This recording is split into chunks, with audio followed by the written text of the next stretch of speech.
Hey guys, dito na naman tayo. Dumating pala yung aking paper. Nandito na yung aking notice of action sa approval ng aking employment authorization and advance parole. Ito na siya guys. Dumating na talaga siya. Pero yung letter lang yung na-receive ko kasi yung card talaga, yung actual na card, nandun sa lawyer ko, doon nila sinend. Kasi sila yung nag-send ng papers ko. So, yung na-receive ko dito, paper lang. Tapos, yung card nandun sa kanila. So, sabi, kukunin ba daw namin doon physically or isend lang nila via FedEx. So, sabi ko, isend na lang via FedEx para, time consuming na rin. So, hinihintay ko lang yung dumating guys. Sana nandun yung aking SSN para makapaghanap na tayo ng trabaho. So, today, kahapon pa sana ngayong araw, pupunta ako doon sa Health City Clinic kasi magpapa-COVID vaccine ako. Wala kasi akong COVID vaccine guys kasi ayaw ko talaga magpa-vaccine. Alam mo na yung mga epekto ng COVID vaccine na yan. So, ayaw ko talaga magpa-vaccine, kaya lang wala akong choice. Ang hirap talaga pag kailangan mong mamili, pero kahit ano yung piliin mo, may consequences, kaya, ayan. Kung hindi ako magpa-vaccine, hindi ako makapag-physical exam. Tapos, yung physical exam ko, doon nakasalala yung aking green card. Yung green card ko, that is card nga, yan ang card na nagpapatunay na residency card mo. So, pasensyahan nyo na guys yung aking lalamunan. Ang kate, yung sinus ko nag-attack na naman. So, yung green card, hindi ko alam kung 2 years yung ibibigay nila sa akin or 10 years. Kasi, magpo 4 years na ako dito sa November 21st. So, kung bibigyan nila ako ng 2 years green card, conditional yun guys. Pagtapos ng 2 years, 3 months before 2 years mag-expire yung aking green card, kailangan ko mag-removal of condition para sa aking 10 years green card. Pero kung 10 years na naman yung ibibigay nila sa akin, so that is good kasi hindi na ako mag-removal. At sana i-waive na lang nila yung aking interview. Yan kasi yung aking pinakaayaw yung interview kasi alam mo yun, yung hindi ka sanay sa mga interview, parang ang awkward, tapos parang kinakabahan ka, syempre napaka-importante yun. Tapos yung nag-i-interview pa sa'yo, yung parang super strict. Katulad nung pag-interview ko doon sa Pilipinas, yung aking Q1 visa, my gosh, grabe yung pawis ko guys. Pawis na pawis ako habang ang ano naman ng aircon doon, ang lamig ng aircon. Hindi ako mapakali. Tapos yung nag-interview sa akin doon, trainee pa, tapos merong sa likod niya yung nagtitrain sa kanya. Nagta-translate doon sa embassy sa Pilipinas. So, sabi ko, magkuha na ako ng translator kasi baka mamaya ma-deny ako dahil lang sa sa mga question nila sa akin, hindi ko nasagot ng maayos kasi yung nag-train sa akin, hindi ko alam kung Chinese ba siya or di ko alam, basta para siyang Chinese pag nagsalita siya. Tapos, hindi ko talaga maintindihan kung ano yung mga sinasabi niya. So, buti na lang talaga nag-request ako ng translator. So, naintindihan ko yung mga question, nakapas ako at parang nabunutan ako ng tinik sa aking katawan.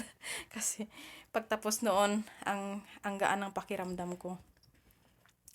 So, sana, ma-waive yung aking interview. Yun yung pray ko na sana i-waive nila at direct na lang yung aking card.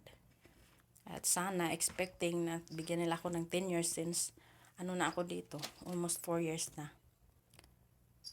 So mag-vaccine tayo today, tomorrow yung aking physical exam para sa aking green card. So isi-send ko yun pagtapos. Hindi ko alam kung how long nila i-process yun or kailan ko pa babalikan doon kasi sa Cincinnati ako kukuha ng aking physical exam, guys. Meron sa Columbus, pero super mahal. Twice siya, guys, sa kamahalan. Twice. Yung sa Cincinnati na nahanap ko, ano lang, kalahati lang siya. So, doon ako sa Cincinnati pupunta. 30 minutes lang daw yung range ng exam. Pero sa Columbus, 1 hour.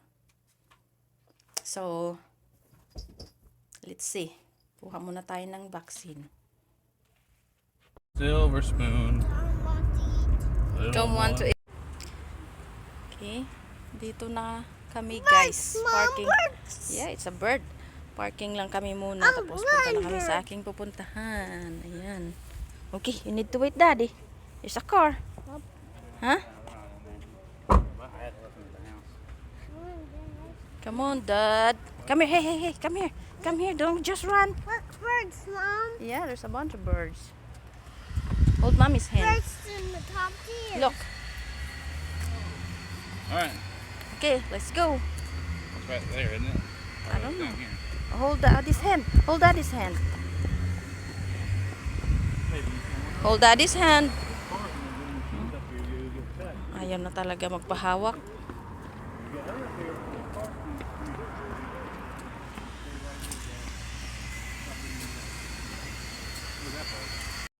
Dito na tayo.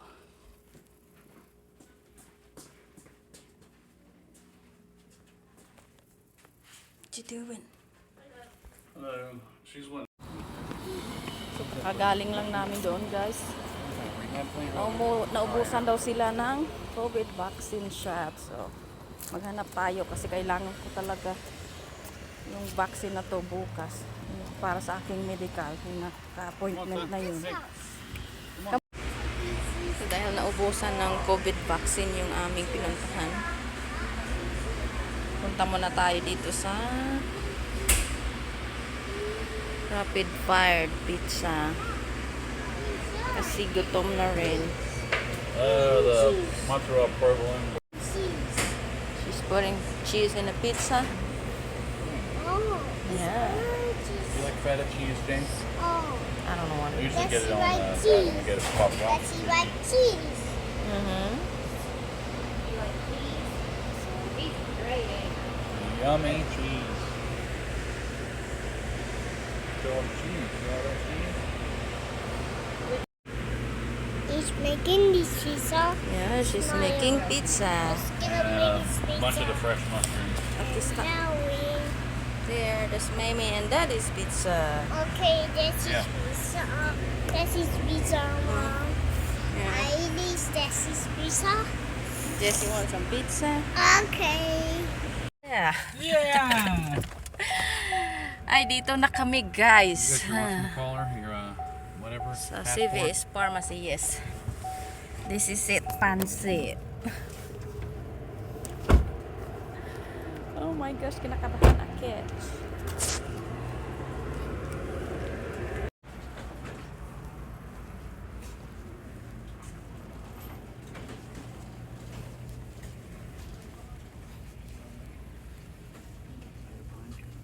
Pine cones. Oh, it's scented. Oh, smell it. Scented pine cones. Ay, naku. Kinakabahan ang inyong inday.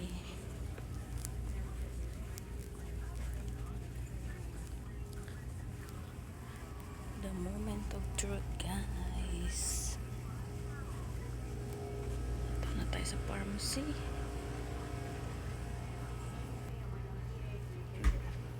What?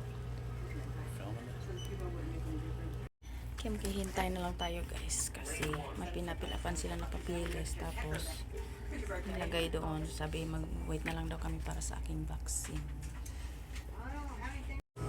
Tapos na tayong magpa-COVID vaccine, guys.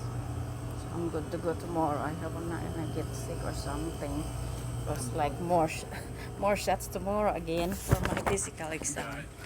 I was in boot camp. I got like 5 or 6